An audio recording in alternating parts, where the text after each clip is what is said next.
하나님 말씀을 같이 보겠습니다. 요한복음 4장 21절로 26절이 되겠습니다. 우리 한 절씩 교독하겠습니다. 제가 먼저 21절을 봉독하겠습니다. 예수께서 이르시되 여자여 내 말을 믿으라. 이 산에서도 말고 예루살렘에서도 말고 너희가 아버지께 예배할 때가 이르리라. 너희는 알지 못하는 것을 예배하고 우리는 아는 것을 예배하노니 이는 구원이 유대인에게서 나니라.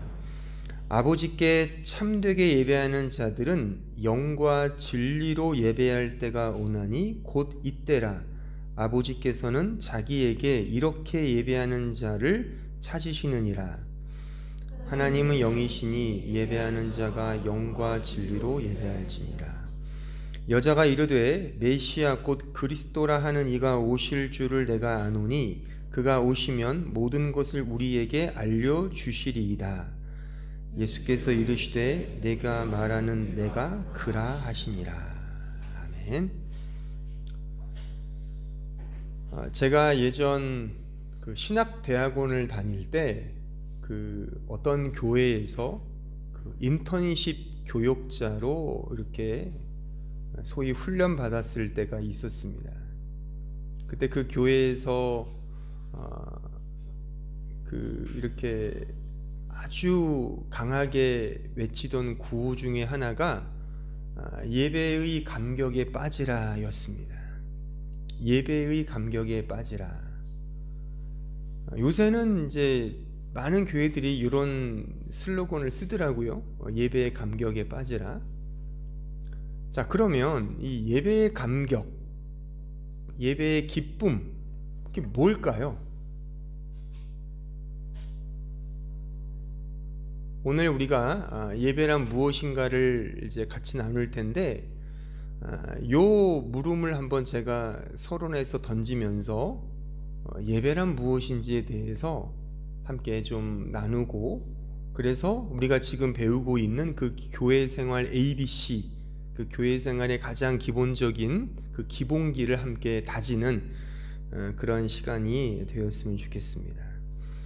저는 지난 시간에 그 교회란 무엇인가를 같이 우리가 나눴지 않습니까?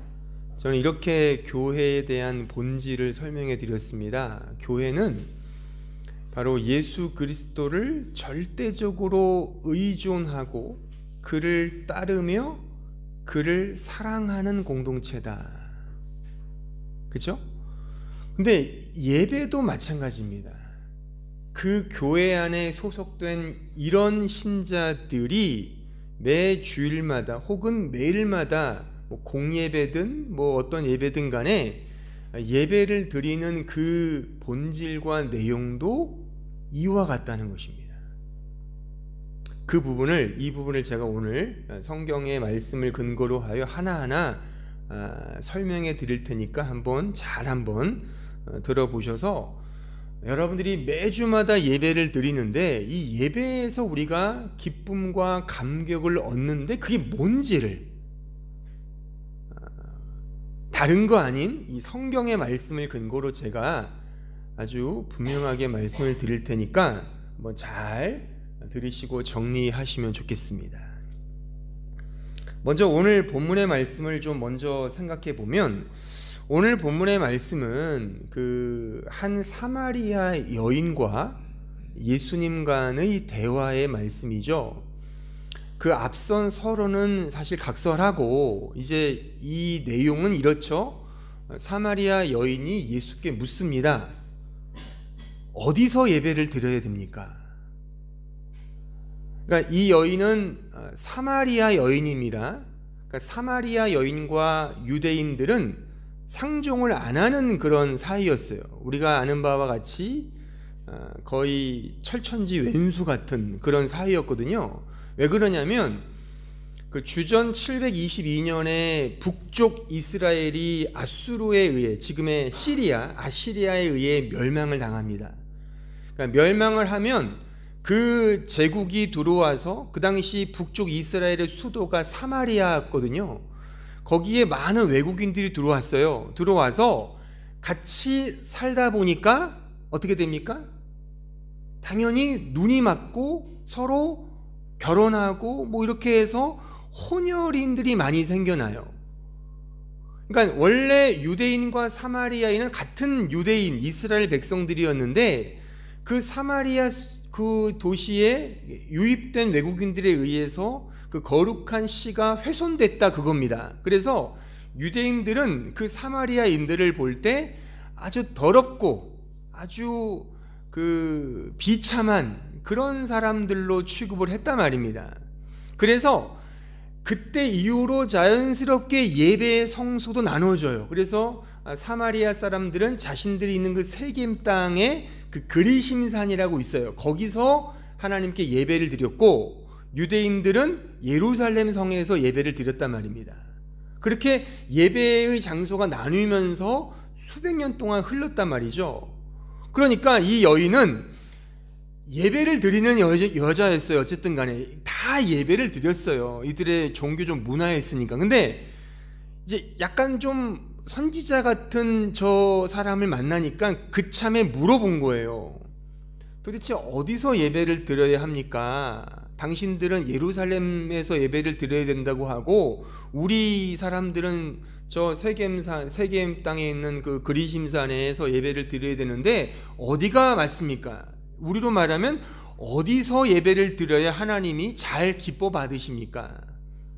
사실 우리의 질문은 그러잖아요. 우리도 다 그러잖아요. 우리도 어떤 식으로 어떻게 또 어디서 예배를 봐야만 하나님이 직통으로 은혜를 주시고 막 기뻐 받으시는가? 이게 우리의 사실 고민이잖아요. 그러니까 이 여인의 질문은 사실 우리의 질문과 방불합니다. 이 질문에 대해서 예수께서 이렇게 아주 감명하지만 매우 장엄하고 웅장한 무게 있는 답을 말씀하십니다. 오늘 본문이 그 말씀이 기록되어 있죠. 하나님은 영이시니 예배하는 자가 영과 진리로 예배한다. 어디서 예배를 드리는 게 중요한 것이 아니라 영과 진리로 예배를 해야 한다라고 예수님은 답하십니다. 이 영과 진리로 예배한다는 게 무엇인가? 영과 진리는 하나님께서 우리 편에 당신을 맞추어 드러내시는 계시의 방편입니다. 그러니까 영은 내적인 계시라고 한다면 진리는 외적인 계시라고 그렇게 말할 수가 있는 것이죠. 어쨌든 이 두 가지 방편을 통해 하나님은 우리에게 당신이 이런 존재다, 난 이런 하나님이야를 나타내시고 드러내시는 그 계시하시는 방편이다라고 하는 사실을 먼저 기억을 하셔야 됩니다. 이 영이라고 번역된 이 단어의 히브리어는 그 루아흐입니다. 루아흐. 헬라어 단어는 그 푸뉴마란 단어인데 이것은 성령을 뜻하기도 하고 영, 그러니까 스피릿이라고는 영을 이제 의미하는 거죠. 이 진리라고 번역된 이 단어는 히브리어로 에메트란 단어고 그리고 헬라어로는 알레테이아 들어보셨죠? 알레테이아. 저 한국의 어떤 대학도 알레테이아 써 있잖아요. 그 학교 거기 그 무슨 표지에. 그러니까 진리 알레테이아. 근데 이 진리라고 번역된 이 단어는 이 에메트는 사실 구약 성경에 의하면 진실한, 성실한이라는 의미도 포함되어 있어요. 그래서 헤세드라고 하는, 그러니까 하나님은 인애를 원하고 진실을 원한다라고 할 때 그 헤세드란 단어와 사실 같이 쓰이는 단어이기도 합니다. 다시 말하면 하나님의 언약, 하나님의 약속, 그 말씀의 신실성을 나타낼 때 이 에메트란 단어와 헤세드란 단어를 함께 사용합니다. 그러니까 하나님의 약속은 변치 않다라고 할 때 이 알레테이아, 이 에메트, 헤세드란 단어를 사용한다는 겁니다. 자, 그럼 먼저 루아흐, 이 영이라는 단어가 성경 가장 먼저 쓰였던 구절이 어디냐면 창세기 1장 2절입니다. 거기 한번 보시죠. 땅이 혼돈하고 공허하며 흑암이 깊음 위에 있고 하나님의 영은, 이 영이 루아흐입니다. 하나님의 영은 수면 위에 운행하신다. 지금 이 말씀은 어떤 장면입니까? 천지를 창조하시는 장면이죠. 그러니까 천지를 창조하실 때 하나님의 루아흐, 그의 영이 수면 위를 덮는다. 이게 운행한다는 게 라하프, 덮는다고 제가 몇 주 전에 말씀드렸죠. 은혜로 이 세상을 덮어서 창조하신다는 의미예요. 그러니까 하나님의 창조는 곧 그 영의 창조라고 말할 수 있습니다. 하나님이 자신을 드러내신다, 계시하신다는 그 내용이 뭐겠습니까? 그게 창조죠. 창조가 계시거든요. 창조가 계시예요. 그러니까 하나님이 이 세상을 창조하셨는데 어떻게 창조하셨는가? 그의 영으로 창조하셨다, 그 말씀입니다. 근데 이 말씀은 그대로 이어서 우리가 창세기 1장의 말씀이 신약의 어디와 가장 유사하다 그랬습니까? 이 싱크로나이즈가 같은 게 요한복음 1장이에요. 요한복음 1장 1절을 보시면 태초에 말씀이 계시니라, 이 말씀이 하나님과 함께 계셨으니 이 말씀은 곧 하나님이시니라, 또한 그 말씀이 이 세상을 창조했다라고 말씀이 이어진단 말입니다. 이 말씀은 헬라어로 로고스 혹은 알레테이아, 진리라 말입니다. 그러니까 보세요. 하나님의 영과 진리는 이 세상을 창조하는 그 창조, 계시의 방편으로서 이 모든 것들 속에 하나님의 하나님 되심이 드러나게 하는 그의 계시인 겁니다. 영은 내적인 계시이고 진리는 외적인 계시인 거예요. 이걸 통해서 우리는 하나님이 이런 분이구나를 알게 된단 말입니다.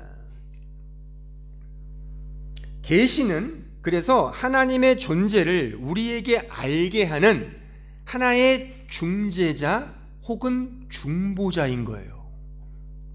우리가 하나님을 어떻게 알 수 있겠습니까? 피조물이 알 수가 없죠. 근데 하나님이 당신을 드러내기 위해서 우리의 수준에 맞춰서 주신 계시가 루아흐와 알레테이라 그겁니다.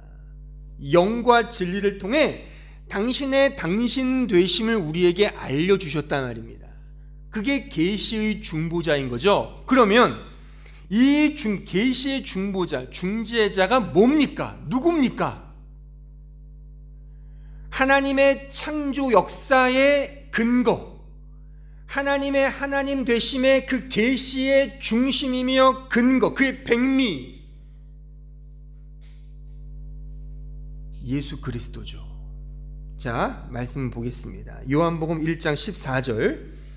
말씀이 육신이 되어 우리 가운데 보세요. 말씀, 진리가 육신으로 오셨다는 거예요. 누가? 예수님이.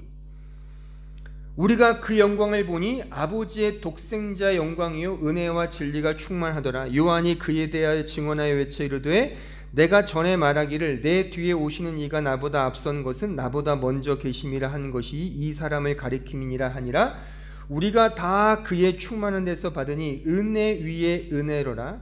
율법은 모세로 말미암아 주어진 것이요 은혜와 진리는 예수 그리스도로 말미암아 온 것이라. 본래 하나님을 본 사람이 없으되 아버지 품속에 있는 독생하신 하나님이 예수님이거든요. 예수 그리스도. 그 예수 그리스도가 나타나셨다, 계시되었다. 그러니까 하나님을 봤다는 사람들은 다 거짓말장인 거예요. 구라치는 거예요. 하나님이 그렇게 역사하지 않으십니다. 하나님은 당신의 당신됨을 누구를 통해 드러내느냐? 바로 인간으로 오신 예수 그리스도를 통하여 하나님의 하나님 되심이 나타난다, 그겁니다. 따라서 영과 진리는 예수 그리스도를 의미하는 거예요.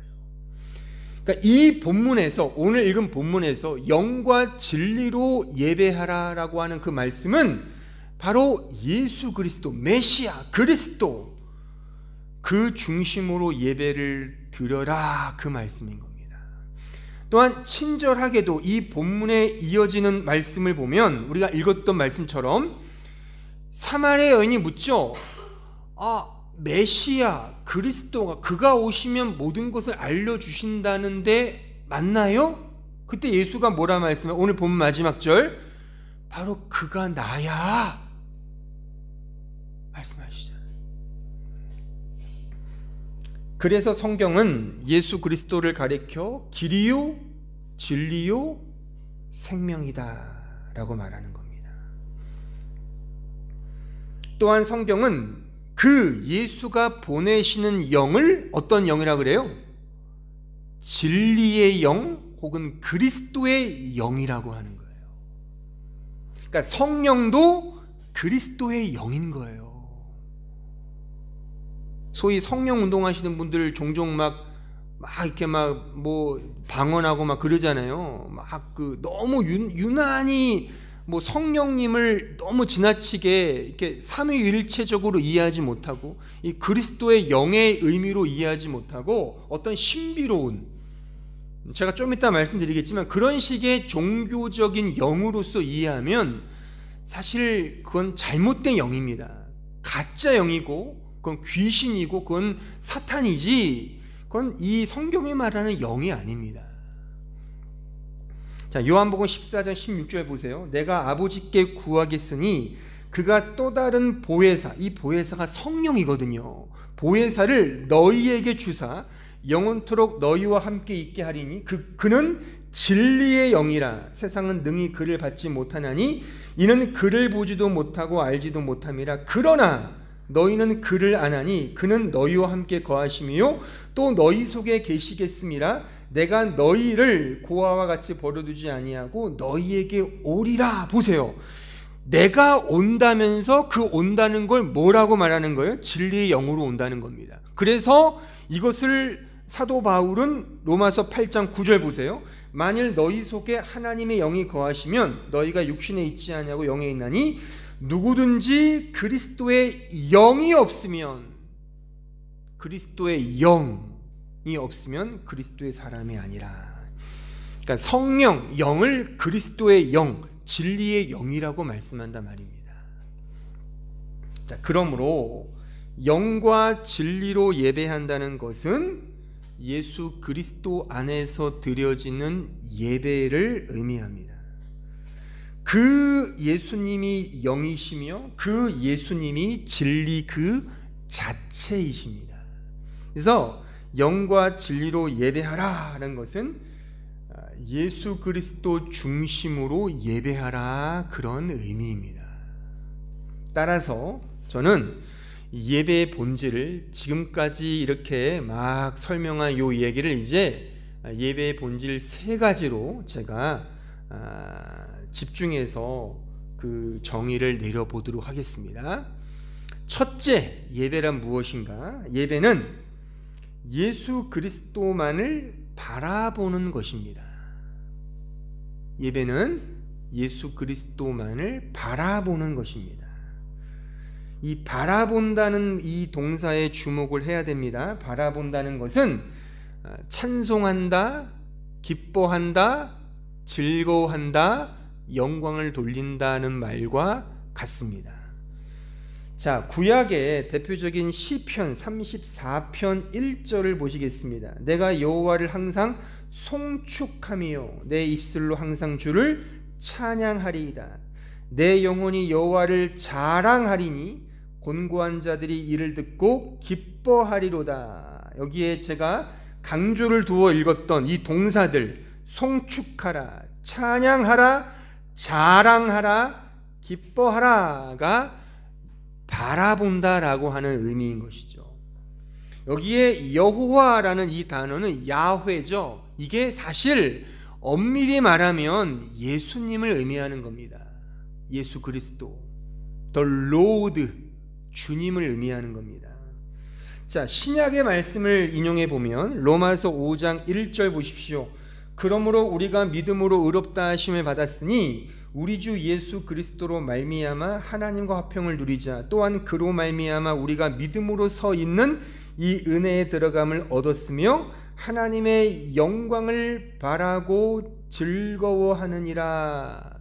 여기에 바라고 즐거워한다는 이 단어가 카우카우마이라는 단어인데, 이것은 자랑한다, 지금 읽었던 이 동사를 다 해요.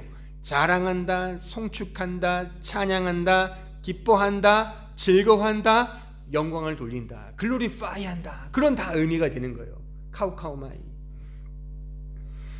그러면 우리가 이제 이 예배를 통해서 예수 그리스도만을 바라고 즐거워하고 기뻐해야 되는데, 그럼 그 예수님의 어떤 것을 좀 더 구체적으로 한 걸음 더 들어가서 한번 생각해 보면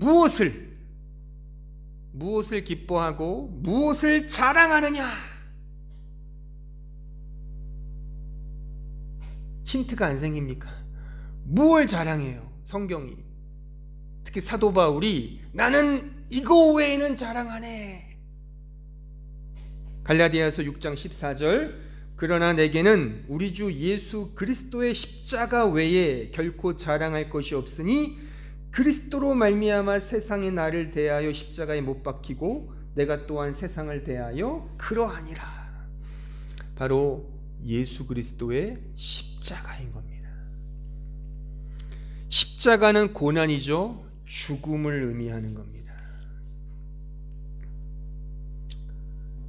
이 예배를 통해 우리는 이 십자가를 자랑하고 즐거워하고 기뻐하고 이 예수 그리스도의 십자가를 찬송하고 경배와 영광을 돌리는 것입니다. 그래서 예수 그리스도인 거예요. 왜요? 예수 그리스도가 십자가를 지셨으니까. 예수 그리스도가 없는 하나님은 하나님이 아닙니다.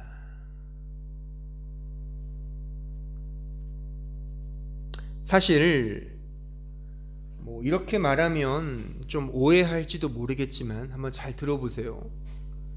사실 이슬람교와 유대교와 기독교의 공통점이 하나 있어요. 그게 뭡니까? 구약의 하나님을 믿고 있다는 겁니다.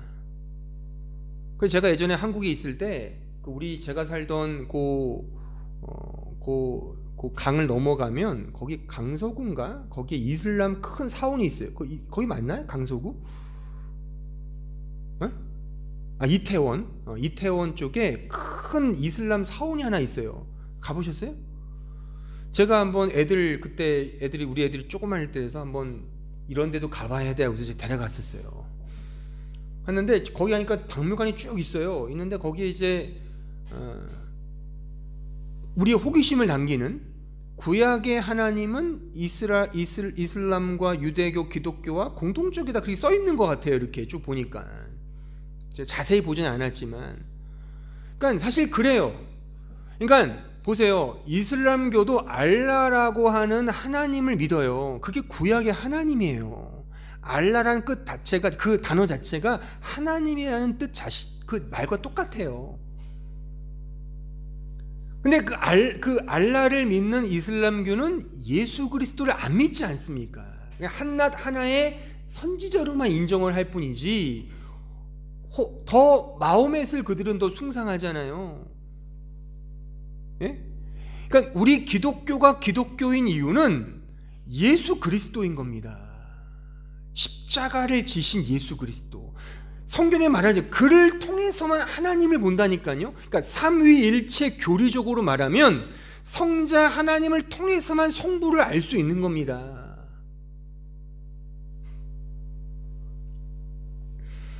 기타 다른 종교를 보세요. 인도 계열의 종교, 불교, 힌두교, 자이나교, 이런 모든 이 종교들 다 신들이 있어요. 신적 존재가 있다니까요.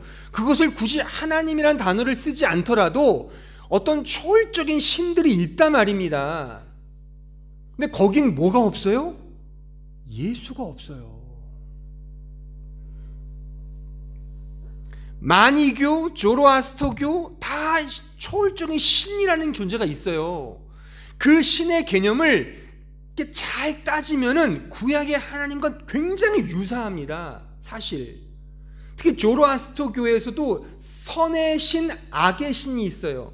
아후라 마즈다가 선한 신이라 그러고 아흐리만이 이제 그 악의 신이라 그래요. 그래서 선, 악이 싸우는 철저한 이중적인 그런 계열로 종교가 흘러가거든요.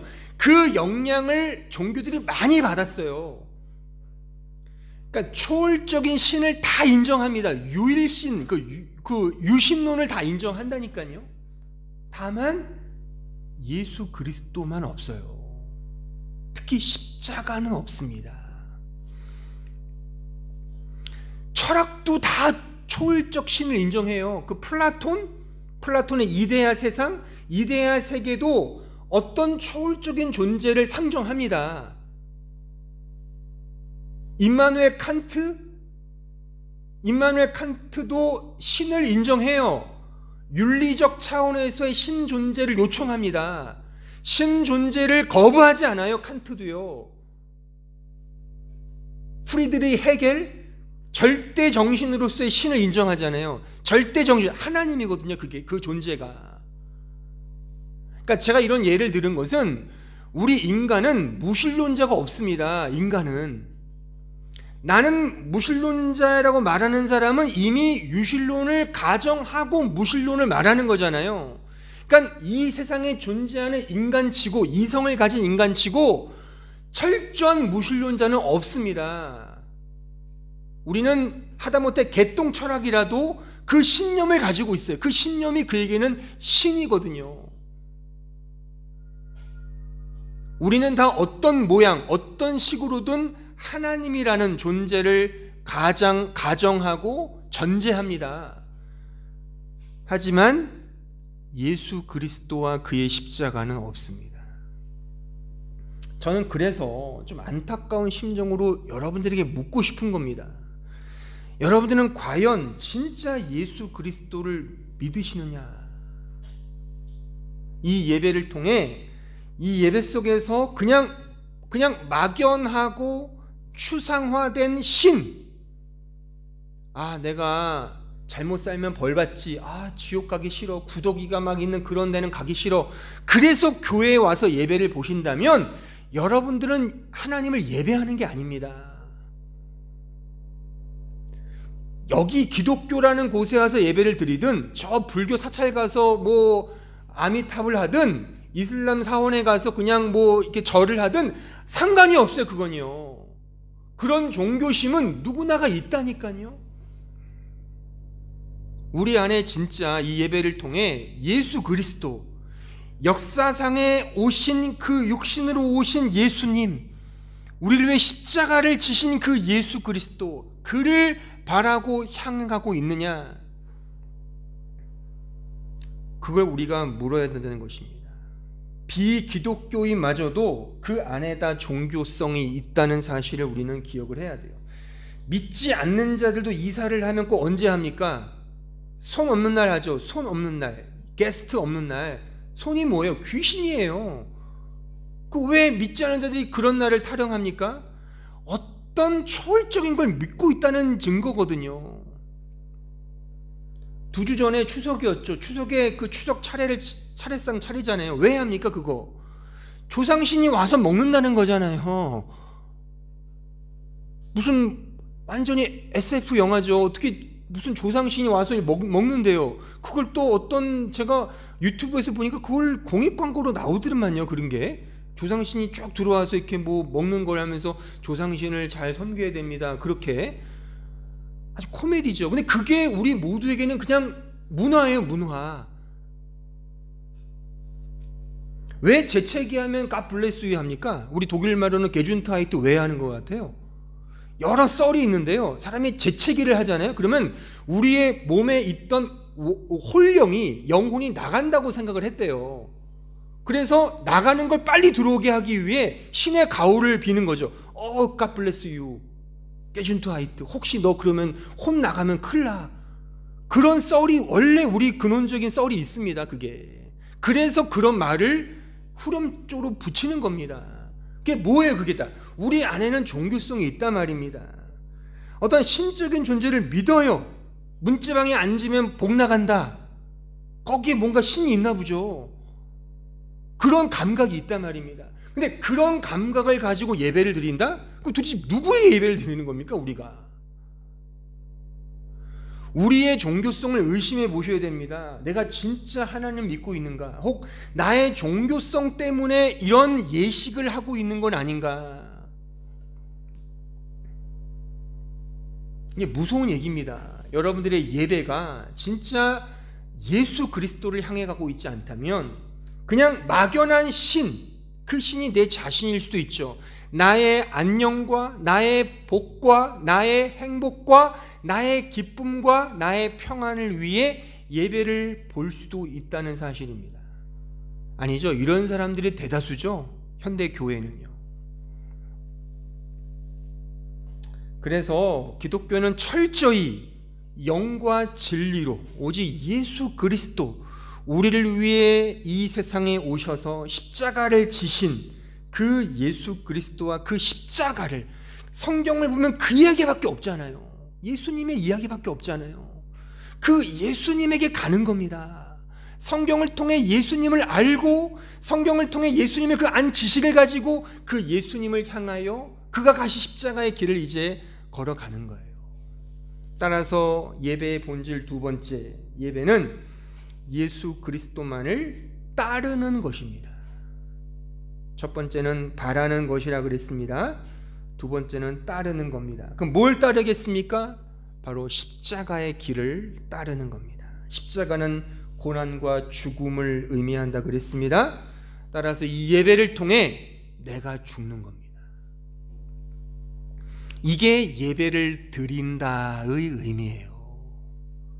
자, 로마서 12장 1절 보세요. 그러므로 형제들아, 내가 하나님의 모든 자비하심으로 너희를 권하노니 너희 몸을 하나님이 기뻐하시는 거룩한 산 제물로 드리라. 이는 너희가 드릴 영적 예배니라. 여기에 드리라가 파리스템이란 단어예요. 헬라어로. 파리스템이 스탠드, 세우다는 뜻이고, 파리는 접두어예요. 옆에. 그럼 무슨 뜻이에요? 옆에 세운다. 뭘 세우는 거예요? 이 스템이란 단어가 슈타우로스, 십자가란 뜻이거든요. 결국에. 그러니까 십자가를 세우는 거예요. 내 옆에. 내 옆에 십자가를 왜 세워요? 그게 드리는 거래요. 나를 십자가처럼 드린다가 파리스템이에요. 그러니까 성경에서 드린다, 내 자신을 드리는 거예요. 예수님의 십자가 안에서 그 십자가의 죽음처럼 나를 죽음으로 드리는 거, 나를 부인하는 거죠. 이게 드리는 거예요. 헌금 좀 내는 거 드린다, 그게 드리는 게 아닙니다. 시간을 좀 쪼개 드린다, 그거 드리는 게 아니에요. 하나님, 우리의 돈이 없으면 뭐 일을 못 하십니까? 여러분들 일을 안 하면 하나님이 그냥 일을 못 하시는 거예요? 저 뒷방 노인입니까? 그게 아닙니다. 우리 자신을 드리는 거예요. 십자가처럼. 그러니까 우리가 예배를 드린다는 것은 그만큼 내 자신을 굉장히 부인하고, 그래서 오롯이 그리스도만을 바라보고 의지하는 그 믿음, 그 길로 가는 겁니다. 그러니까 이런 차원, 이런 식의 설명이 우리를 굉장히 힘들게 하죠. 지금 이 멘트를 듣고 와, 너무 해피한데? 그런 사람이 있습니까? 뭐 싫죠. 혹은 이럴 수 있죠. 저 사람이 말하는 게 진짜 맞을까? 좀 이상한 거 아니야? 혹시 여기도 좀 이상한 집단 아니야? 그렇게 생각할 수도 있겠죠. 그럼 딴 데 가세요. 가셔도 돼요. 이 맥처치라고 했잖아요. 제가 여기 메뉴가 안 좋으면 다른 데 가서 다른 메뉴 드세요. 그러면. 근데 그건 가짜입니다. 제가 볼 때는. 그러니까 저만이 진짜라는 게 아니라 이 내용을 보시라는 겁니다. 예수 그리스도께로 가는 게 맞잖아요. 근데 이게 가면 파리스테미를 해야 돼요. 드린다는 뜻이고, 제가 저의 유식을 뽐내기 위해 헬라어나 히브리를 막 쓰는 게 아니에요. 제가 저의 이 설교가 굉장히 성경적이라는 것을 좀 증거해 드리기 위해, 하도 요즘에 그런 그 인용구를 잘 달아야 되니까 제가 성경을 예를 드는 거예요. 완전하게 성경의 말씀이잖아요. 드린다는 게 파리스템이라니까요. 십자가를 내 옆에 세우는 거예요. 죽음을 상징하는 거죠. 헌금 좀 드리고 뭐 시간 드리고 뭐 내 뭘 드리고 이런 게 드리는 게 아니라 내 전부를 드리는 거예요. 오늘 찬양도 가사 전부라면서요. 근데 진짜 전부 맞아요? 저는 그 가사를 읽으면서 너무 부끄러웠어요. 내가 한 주간 정말 주님이 내 전부로 살았는가? 저는 그렇게 안 살았거든요. 저는 나를 위해 살았지. 부끄러운 거예요. 여기 오면 부끄러워요. 예배 드릴 때마다. 그게 우리의 솔직한 심정 아닙니까? 그러니까 이게 죽는 거죠. 나를 죽여주세요. 근데 이 자체가 또한 동시에 불쾌해요. 왜 나를 못 살게 굴지? 나를 왜 이렇게 해피하게 만들지 않지? 그런 어떤 갈등이 우리에게 있단 말입니다. 이게 예배의 자리인 겁니다. 따라서 제가 이제 몇 사람들을 인용할 텐데, 제가 이런 분들의 글들을 인용하는 이유는 그냥 지금 이 설교, 이 사람들의 말이 유명하다가 아니라 성경의 말씀을 조금 더 여러분들에게, 다 현대인들이니까 얼마나 똑똑해요 다들. 그러니까 이런 사람들이 이렇게 말했다는 걸 듣고 이게 정말 맞는 거구나라고 제가 입증하기 위한 하나의 방법으로 인용을 해드리는 겁니다. 그 리처드 존 뉴하우스라는 루터교 목회자이자 후에 카톨릭 사제가 된 이 목회자는 이렇게 말했습니다. 한번 들어보세요. 좀 충격적입니다. 기독교는 주어진 현실에 대한 불만족, 소외감, 그 현실에 안주하지 못하는 무능력 등이야말로 찬양받아야 할 건강한 표시라고 말씀한다. 그리스도의 완전한 다스림 안에서 해결하는 것 이외의 방법으로는 해결할 수도 없고 해결해서도 안 되는 일을 성급하게 해결하는 것이야말로 치명적인 질병이다. 그러니까 기독교는, 성경이 말하는 기독교는요, 우리의 불만족, 소외감, 현실에서 못 버티는 그런 무능력을 이렇게 고발시키고 알게 하는 게 건강한 표시라는 거예요. 우리는 그 반대로 알고 있잖아요. 우리는 불만족에서 만족으로 가야 되잖아요. 이 기독교를 믿어서. 소외감, 저 찐따에서 인싸로 가야죠. 예수를 믿으면. 뭔가 무능력한 자리에서 예수를 믿으면 이 세상을 선도하는 영향력 있는 어떤 선도자가 돼야죠. 그게 아니라는 겁니다. 오히려 나는 불만족스럽고 나는 무능하고 난 왜 이렇게 죄인이지? 그거를 깨닫는 게 기독교라는 겁니다. 오해하지 마세요.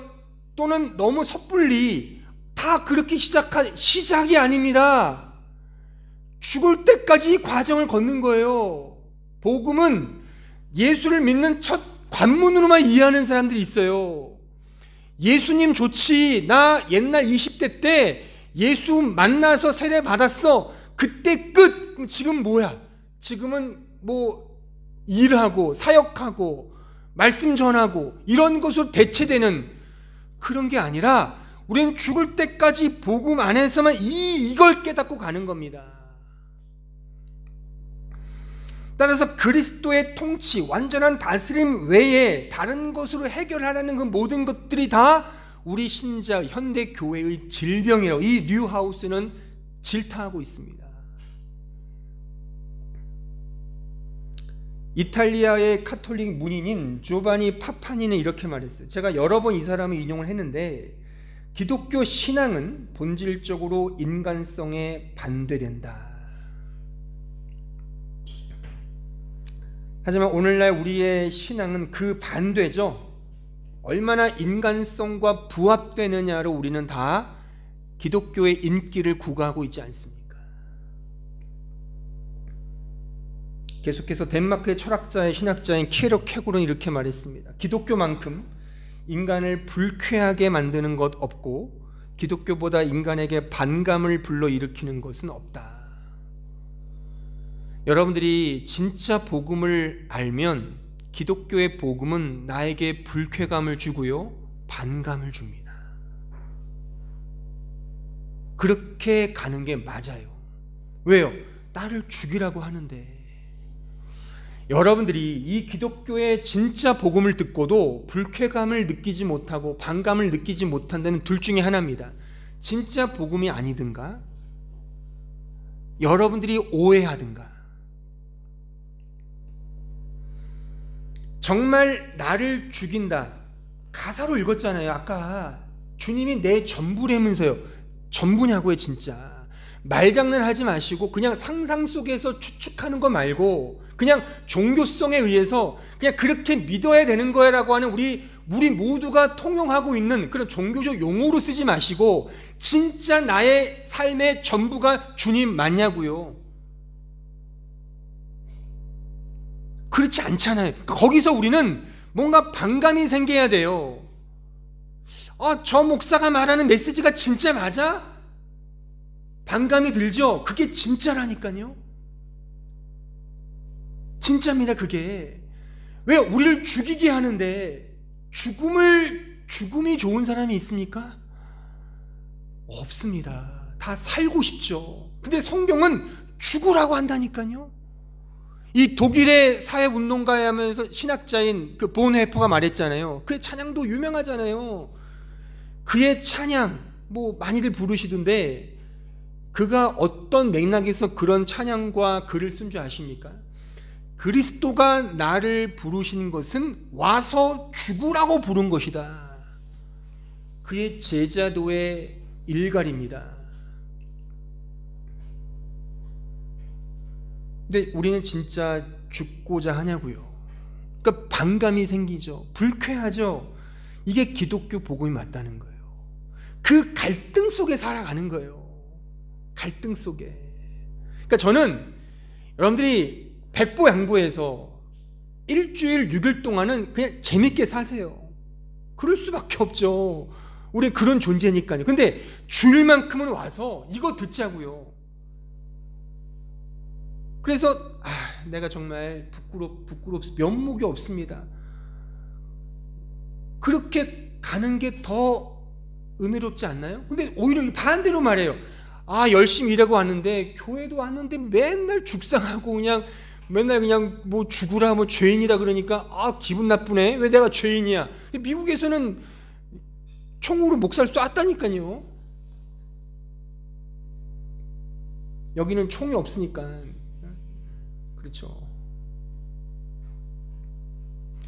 그러니까 제가 말하는 건 그만큼 어렵다는 겁니다. 이 복음으로 산다는 게 힘들다는 겁니다. 하지만 이 예배를 통해 우리가 이건 알자고요. 파리스템이 그래 와서 죽는 거구나. 십자가를 따라가는 거잖아요.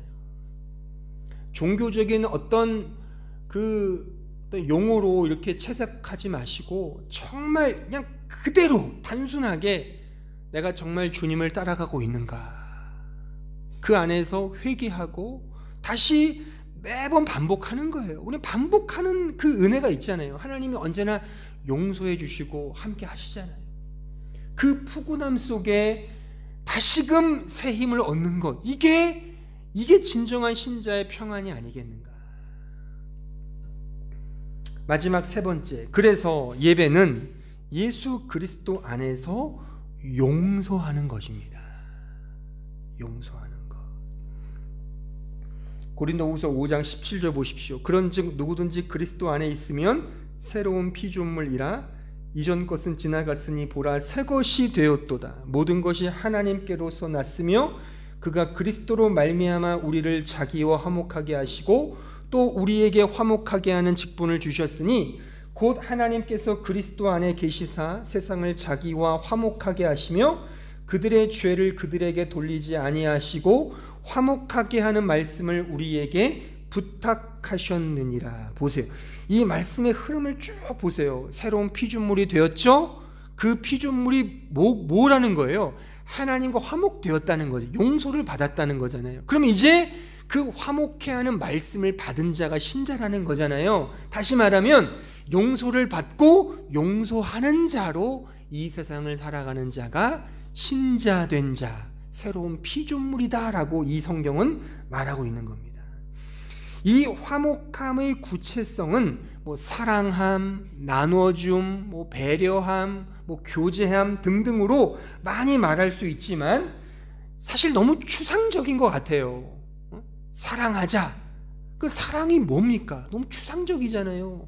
나는 사랑한다고 하면서 상대방을 어렵게 하면 그게 사랑이냐고요. 나는 친절하게 베풀었는데 그 친절이 아닐 수 있잖아요. 그게 부담일 수 있지 않습니까? 그러니까 그런 식의 내로남불을 할 개연성이 많단 말입니다. 이런 사랑하자니 베푼다느니 나눈다느니 나눠주고도 욕먹잖아요. 정치인들이 이게 추울 때 되면 늘 연탄 나눠주잖아요. 그러면서 또 욕을 하더만요. 또 언론인들은.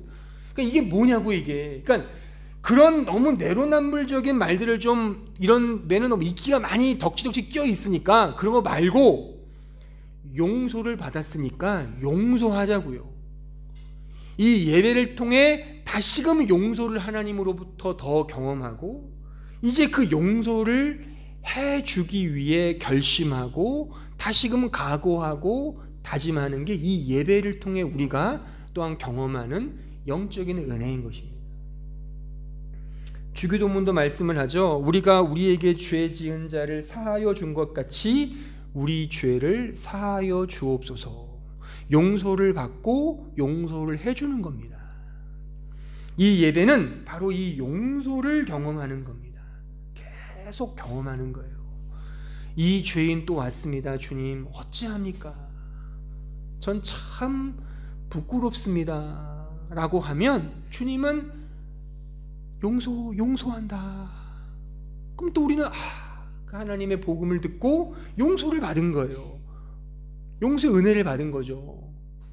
다시 그 힘을 얻고 그 용서 안에서 위로와 힘과 능력을 받아 다시금 한 주간 살아가면서 부대끼는 어떤 친구들과 직장 동료들과 많은 사람들과 관계 속에서 넉넉한 마음으로 내가 1만 달란트 용서를 받은 자인데 그 절절한 은혜에 대한 감격을 가지고 이제 용서하면서 하는 거죠.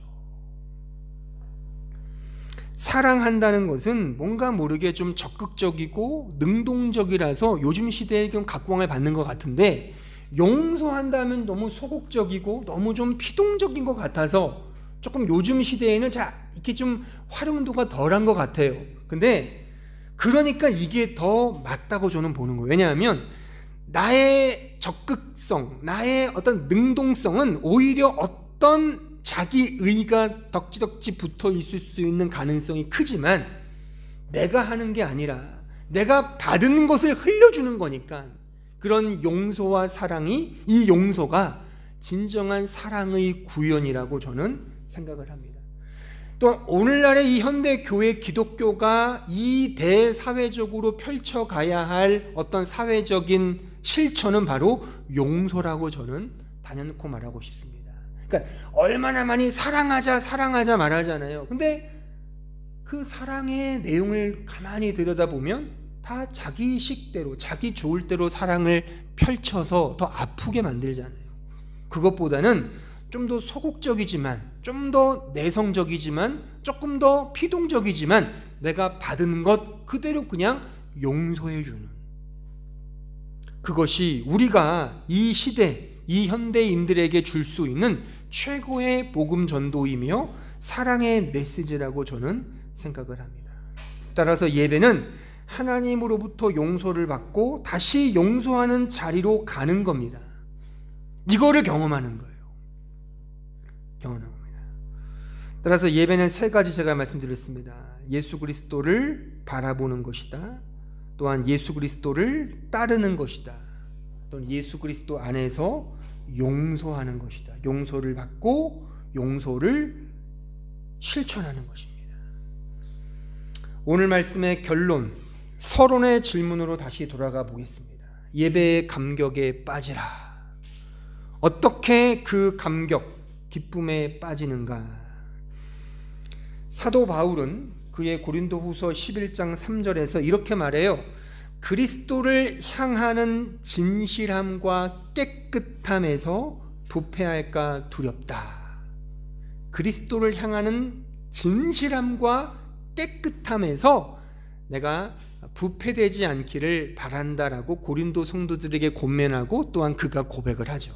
여기에 진실함이라고 하는 이 단어는 심플서티입니다. 심플리서티. 그러니까 심플의 명사형 심플리서티. 그러니까 단순함이라는 거예요. 그러니까 일편단심, 다른 거 끼지 않고 오롯이 예수 그리스도를 향해 가는 그 단순한 믿음을 의미하는 거예요. 이것이 예배의 본질이에요. 예수 그리스도에게만 집중하는 거예요. 집중하기 때문에 나에게 있는 모든 것들은 내려놓는 겁니다. 근데 이럴 때 반드시 갈등과 번민과 이런 고통이 뒤따릅니다. 왜요? 나를 부인해야 되고 나를 부정해야 되기 때문에 반드시 예배를 통해 이런 것들을 경험을 하는 거예요. 이런 예배 현장 속에 이러한 감각과 정서가 유발됩니다. 키에르 케고르가 말했듯이 불쾌하게 만들고 반감을 일으킵니다. 근데 거기에서 진짜 거기에서 기쁨과 감격이 있게 된다면 그건 진짜겠죠. 그렇죠? 그러니까 예수 그리스도만이 진정한 원인이고 근거이고 그가 목적이고 결과인데 그 안에서 나에게 너무나 불쾌함과 반감이 일어나잖아요. 근데 그런데도 불구하고 역설적이게도 그런데 기뻐요. 근데 뭔가 감격이 생겨요. 그게 진짜 기쁨이겠죠. 예수님, 하나님을 목적화하거나 그를 수단화하는 것이 아니라 그 자체가 목적이고 결과이고 원인이고 근거라면 다른 것은 상관이 없죠. 그러면 싫죠, 인간은. 그렇잖아요. 여러분들이 한 주간에 어떤 문제가 있었어요. 교회 왔어요. 근데 그 문제를 해결하기 위해 기도를 해요. 내일 모레 입시예요? 내일 모레 취직을 위한 인터뷰가 있어요? 사업이 안 돼요? 몸이 아파요? 그런 것들이 뭔가 해결되기 위해 교회에 올 수 있잖아요. 그럴 수 있어요. 목양자는 그걸 위해 기도해 줄 수 있습니다. 서로 기도할 수 있어요. 그것을 제가 무시하는 게 아닙니다. 근데 예배를 통해서는 그런 것들이 뭔가 소외된 것 같은 느낌이 들어요. 왜 예배는 이걸 알아주지 않지? 왜 자꾸만 나와 상관없는 내 현실적 문제와는 무관한 예수님? 예수가 나에게 밥 주나? 예수가 나에게 직장을 주나? 예수가 나에게 입시를 확보해 주나? 예수가 나에게 사업권을 주나? 이게 뭔가 좀 불안해요. 그러니까 뭔가 좀 싫어요. 불쾌해요. 반감이 일어나요. 근데 들으면 들을수록 뭔가 모르지만 그래, 저게 정답일 거야. 내가 현실은 너무 힘든데 정말 너무 힘들고 어려운데 근데 뭔가 저 메시지와 저 예배를 통해 예수님만이 나에게 주는 정말 저분만이 나에게 찾아오시는 저 뭔가 따뜻함, 세상은 아무 상관없는 오롯이 그분만이 나에게 그냥 불빛으로 쫙 찾아오시는 것 같은, 그래서 거기서 불쾌하고 기분 나쁘지만 그럼에도 불구하고 뭔가 미소 짓게 하는 거. 그래 현실이 어쨌든 그래 예수님이 진짜 나에게 이렇게 오셨으니 내가 저분만을 좀 의지해 볼까? 이게 의지도 뭔가 분명한 건 아니에요. 하지만 나도 모르게 그냥 그런 기도가 나오고 그러면서 미소 짓게 되고 그러면서 뭔가 조금이라도 찰나지만 그 순간이지만 마음이 안돈되고 뭔가 평안하다면 그게 진짜입니다. 하나님은 그걸 보시는 거예요. 예배의 감격에 빠지라는 것은 여러분들의 현실이 뭔가 회복되거나 잘 돼서 그걸 통해서 가지는 행복감, 만족감이라면 그건 예수를 안 믿어도 되잖아요. 예수를 안 믿고도 내 통장에 돈이 많으면 평안해요. 예수를 믿지 않아도요 인기가 많잖아요. 그러면 평안해요, 진짜. 근데 그 정도의 평안을 이 기독교가 주겠냐고요. 그러겠냐고요. 기독교 진짜 이게 진리라면 하나님이 주시는 기쁨과 그 행복은 세상 것과는 결이 다른 게 맞잖아요. 전 그걸 말하는 겁니다. 그러니까 우리의 훈련 과정 속에서 여러분들이 자꾸만 이끼로 끼고 있는 그 덕지덕지 붙어있는 걸 좀 벗자고요.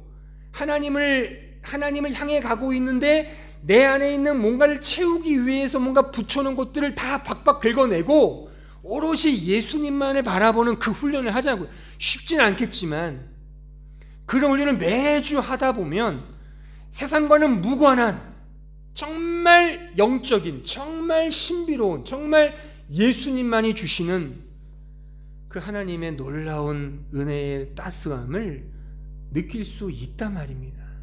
그것이 예배의 감격에 빠지다, 예배의 기쁨에 빠지다의 그 기쁨이란 말입니다. 이것이 예배의 본질입니다. 아무쪼록 우리 모든 성도들은 이러한 우리가 부족하고 연약해 이걸 단숨에 이룰 수는 없어요. 끊임없이 또한 기도하면서 자기 부인을 통해서 또 하나님께 나아가게 되겠지만 이 원리를 잘 마음에 새기면서 단순하게 예수 그리스도를 향하는 그 믿음 안에서 오직 하나님만이 주시는 참된 기쁨과 감격과 위로와 행복을 더 풍성히 누리는 이 예배를 통해 누리는 주의 신실한 백성들이 되길 진심으로 바랍니다. 기도하겠습니다. 은혜로우신 아버지 하나님, 오늘 말씀을 통하여 예배의 본질에 대해서 다시 한번 확인해 보았습니다. 예배는 예수 그리스도만을 바라보는 것이며 예수 그리스도의 또한 그 십자가를 따르는 것이며 예수 그리스도 안에서 용서함 받고 그 용서의 사랑을 흘려주는 것임을 확인했습니다. 이 예배를 통하여 죄인 중에 괴수인 저희들이 우리가 하나님 앞에 크신 은혜와 사랑을 받았음을 매 순간 깨닫고 이 세상이 줄 수 없는 현실과 무관한 정말 하나님만이 주시는 그 참된 위로와 평강과 복을 그 기쁨과 감격을 누리는 주의 백성들 될 수 있도록 인도해 주시고 축복하여 주시옵소서. 예수님의 이름으로 기도하옵나이다. 아멘.